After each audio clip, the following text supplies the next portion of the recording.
Rebbe Nachman has a very powerful lesson regarding the power of called kisufin, yearning and desire. The lesson itself in Breslov lore is called Torah Kisufin. The lesson, the Torah of desire. It's lesson number 31. In this lesson, Rebbe Nachman talks about the unbelievable power of expressing verbally your good desires. By talking to Hashem in prayer and in conversation to Hashem, by telling Hashem the good things that you want. For example, Hashem, I want to be a good Jew. I want to stop doing the bad things that I'm doing. I want to stop watching things which are forbidden. I want to stop eating wrong things and eating like an animal. I want to be a holy person. I want to get up on time in the morning. I want to pray you with emunah. I want these things, Hashem. I'm telling you, I really, really, really want to be a good Jew.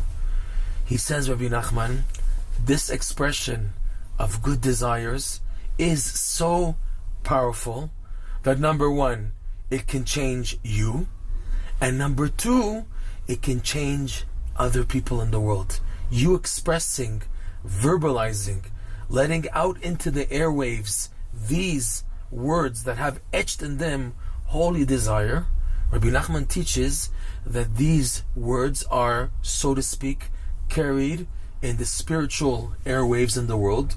You said a good word now, a good desire, and you let it out of your mouth, and it went into the air. Air, besides carrying oxygen, has also a spiritual element into it, and that ruach is called wind, air, but also ruach is the second soul of a person. So the word ruach connotes deeper meanings, not just oxygen and air and wind and breeze, but also a spiritual essence that can be carried through the airwaves. And in our context, what is that? Good desires. So he teaches, Rebbe Nachman, that your good desires can travel in the air and hit a person, enter a person. Another person is always breathing in, breathing out, inhaling, exhaling.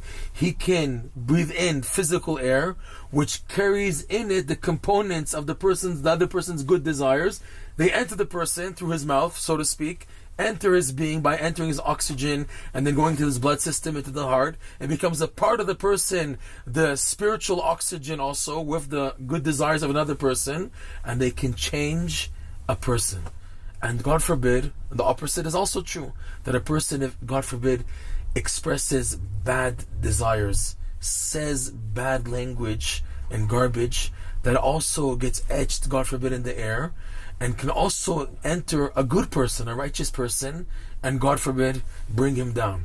And Rav Nosson explains, for this reason, it is very, very important that a Jew should, as much as possible, talk to God, express his good desires, because to counter, there's so much people in the world speaking negative, talking negative. So to counter that, good desire should be spread out. However, again, this rule of midah tova meruba, that the good always has the upper hand, even though for the sake of free will, the good force, and there's a negative force also, but Hashem tips the scale for the good to have a little bit of an upper hand, so that there's another rule, me'at or doche harbe choshech.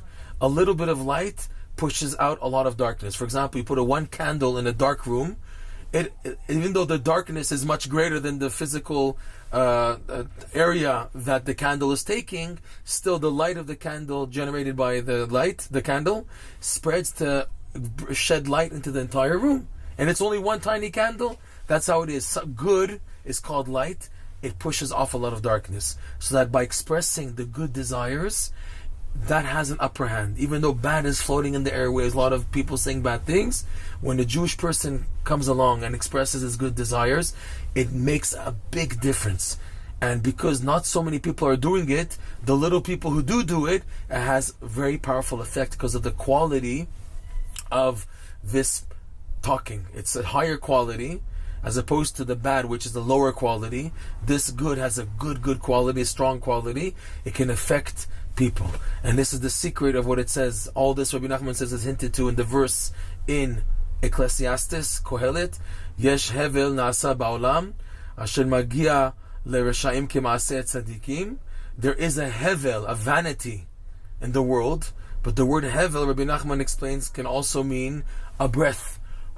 There's a hevel, there's a breath carrying in it a good desire, that it comes into the wicked like the actions of the tzaddikim. In other words, it's able to transform a wicked person into a tzaddik because of the good desires expressed by another person. And all the more so the person himself, if his actions are bad, but his inner desire is good, and he expresses the inner desire in word format, it can help change the bad in him also. And God forbid, also the opposite is true, like the continuation of the verse in Kohelet, that also shemagia letzadikim k'maaseh reshaim, that it can transform, God forbid, a tzaddik to become a rasha. But from here you see the power of a kisufin, the power of yearning. And like Rav Nosson brings down, if I can't do it, at least let me yearn for it. If I can't be a tzaddik, if I can't be a holy person, if I can't be a good person, at least let me yearn for it. And there's, God forbid, no room for anyone to say, what value is your yearning? If you're acting like such a schmutz, like such a garbage person, what do you think will help your good desires? God forbid to say that, because the answer is no. The desires is the essence of the person, and even if a person's actions contradict totally how he believes, how he feels, still the power of desire is so strong. And when it goes out into the open and a person expresses his good desires to Hashem, that can make a difference, make a change for him and the rest of the world. And because of this, it is very important to talk to Hashem about everything, and even to express your good desires.